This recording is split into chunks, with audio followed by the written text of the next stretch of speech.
Sweden shuts down embassy in Islamabad.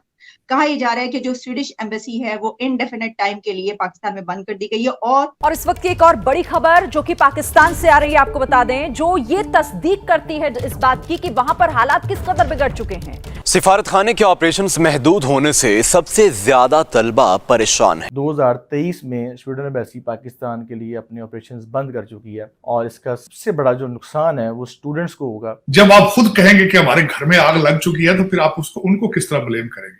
आपके मुल्क में ना दालें हैं, ना आपके मुल्क में आटा है, ना आपके मुल्क में चीनी है। स्वीडन ने पाकिस्तान में मौजूद अपने दूतावास में विजिटर्स की एंट्री बैन कर दी है।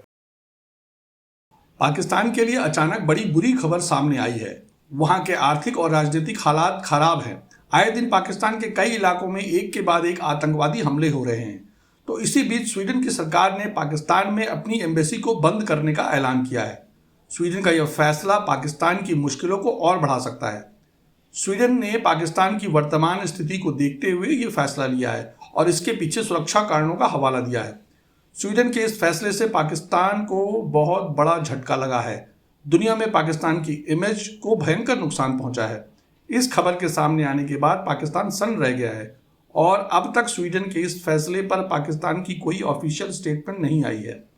विशेषज्ञों की माने तो पहले से बुरी आर्थिक हालात से गुजर रहे पाकिस्तान को स्वीडन के इस फैसले से बहुत बड़ा आर्थिक नुकसान भी होने वाला है। मैं यहाँ पे ये भी बताना चाहूंगा आपको कि ये कोई नई चीज नहीं है। माजी के अंदर भी किस तरह हुआ है, कैनेडियन एम्बेसी भी बंद हुई थी और वो टर्की से अपना सारा जो बिजनेस थे वो करते थे, मुझे खुद याद है।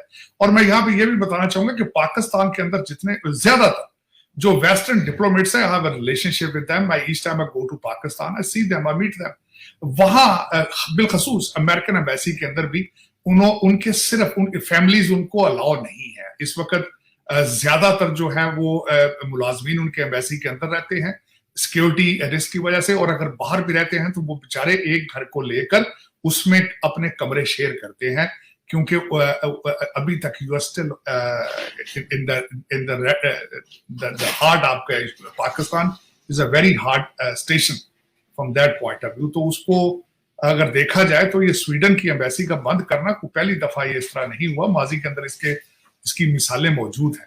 तो उसमें मेरे ख्याल में अब दोबारा शायद ये वेव आना हो। लेकिन एक मैं ये बात आपको यहाँ जरूर बताना चाहूंगा कि पाकिस्तान के हालात जो है वो बिल्कुल ठीक नहीं है। वेस्टर्न दुनिया आपसे डरती भी है, खौफजदा भी है, और जो एक इमेज आपका बन चुका है कि you are almost a bankrupt nation, financially, politically, morally. और आपका क्या ख्याल है जो सारे अब लाहौर के अंदर, इस्लामाबाद के अंदर जो चीजें होती हैं उनके ऊपर एम्बेसडर उनके सैफर नहीं लिखते? क्या आप ये नहीं देखते कि उनका मीडिया कवर करता है या नहीं करता? उनको करता है, उनको चीजें बाहर निकलती हैं। आपकी इमेच्योरिटी, आपकी अदालतों की इमेच्योरिटी, उनकी पॉलिटिकल इन्वॉल्वमेंट, आपके जो असेंबली के सिचुएशन, आपका जो लेजिस्लेशन की सिचुएशन है, वहां अपोजिशन मौजूद ही नहीं है, मैंडेट ही नहीं है। वजीर आजम एक लंदन में बैठता है, एक वजीर आजम आपका इस्लामाबाद में बैठता है। खान साहब जो है वो अल-ऐलान कहते हैं कि मैं मोदी के साथ बैठ जाऊंगा, शहबाज शरीफ के साथ नहीं बैठूंगा। तो आपका क्या ख्याल है, आप वो जो वहां के डिप्लोमेट है वो इसके बारे में क्या राय डेवलप करते होंगे? लॉ एंड ऑर्डर के हालात देखें। मैं एक चलें स्वीडन की बात करने से पहले आपकी तवज्जो एक साइड पे ले जाना चाहूंगा। अभी रिसेंटली आपकी चाइना की एम्बेसी ने अपना कौंसल जनरल इस्लाम में बंद किया था। एक्सक्यूज उनका भी यही था कि हमें थ्रेट्स आ रही हैं। आपके सीपैक के सारे जो प्रोजेक्ट्स थे वो बंद कर दिए गए थे, उसके पीछे भी एक्सक्यूज उनकी सिक्योरिटी थी। उन्होंने कई डैम बन रहे थे, उनके प्रोजेक्ट दरमियान में छोड़ के चले गए चाइनीज। कि आपने इसके बावजूद कि आपकी मिलिट्री एस्टेब्लिशमेंट ने उनकी हिफाजत की जमानत दे रखी थी, एक पूरा ब्रिगेड तैयार किया गया था चाइनीज इंजीनियर्स की हिफाजत के लिए, लेकिन आप नहीं डिलीवर कर पाए। चाइना बल्कि ये चाहता था कि हम अपनी सिक्योरिटी चाइना से भेजें, आप डिसएग्री किया आपने उनके साथ। तो सिक्योरिटी थ्रेट्स तो मौजूद हैं।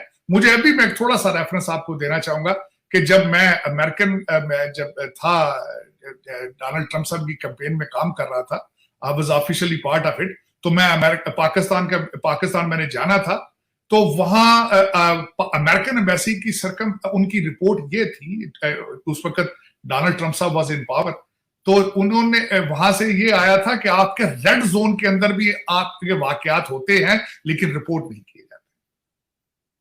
तो मेरा ये गुजारिश ये है कि आपके लॉ एंड ऑर्डर के हालात आपके ठीक नहीं है, क्योंकि उसकी वजह के रिट ऑफ गवर्नमेंट ही कहीं मौजूद नहीं है।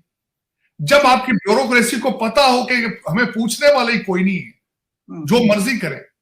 सही। तो दूसरा मैं एक बात आपसे ये कहना चाहूंगा, कच्चे के अंदर आपका ऑपरेशन मुसलसल जारी है, आप बार बार ये एक्सक्यूज पेश करते हैं कि हमारे पास सिक्योरिटी मौजूद नहीं है इलेक्शन कराने के लिए, तो आपके पास तो सिक्योरिटी मौजूद नहीं होगी डिप्लोमेटिक मिशंस को भी सिक्योर करने के लिए, तो फिर उनका आप जवाब तो आप खुद देते हैं बना बना के। लेकिन हम लोग असल में originally we are not mature. हमारे मैच्योरिटी की मैं ये मिसाल दूंगा, हम नेशनल इंटरेस्ट के ऊपर पर्सनल इंटरेस्ट को प्रेफर करते हैं। जब आप IMF को लेटर लिखते हैं, आपके सूबे लिखना शुरू कर देते हैं, आप इलेक्शन को पोस्टपोन करने के लिए सिक्योरिटी काउंसिल जो है वो इशू कर देती है कि हम तो भाई बजाय इसके हम तो उधर जा रहे हैं, हमारा ऑपरेशन हम तो भाई वहां जाएंगे, तो आपका क्या ख्याल है वो दूसरे जो बाहर से आके बैठे वो डरेंगे नहीं? वो डरेंगे, क्योंकि हम अपने पर्सनल इंटरेस्ट पे नेशनल इंटरेस्ट जो है उसको कुर्बान कर देते हैं। ये बड़ी एक आम सी बात है पाकिस्तान के अंदर, जो कि गलत बात है, गलत बात है। आपने कभी ये सोचा नहीं है कि इमेज बिल्डिंग करनी है पाकिस्तान की नेशनल लेवल पे। आपने जो मुसलसल पिछले अफगान जिहाद के ऊपर जो आपने पैसा बनाया उस चक्कर में, और अपना सारा अपना इमेज खत्म कर दिया है। सारे दुनिया के हर कैपिटल के अंदर पाकिस्तान का नाम लिया जाए तो सबसे पहले क्या नाम आता है? दहशतगर्दी जेल में आती है। अब दूसरा मुसलसल आ रहा है कि आप खैरात पे चल रहे हैं 76 साल से, आप बैगर हैं। अब तो यहां तक आपके प्राइम मिनिस्टर ने कहना शुरू कर दिया कि अब मुल्कों के लीडरान जो है वो मेरे तो फोन ही नहीं उठाते, क्योंकि आप हमेशा मांगने जाते हैं। तो ये 2-4 चीजें आती हैं, ये आपको नेशनल लेवल पे आके इमेज बिल्डिंग करनी होगी, अपना इमेज ठीक करना होगा, लेकिन पता नहीं वो कौन करेगा, क्योंकि आप नेशनलिज्म का फुकदान है पाकिस्तान।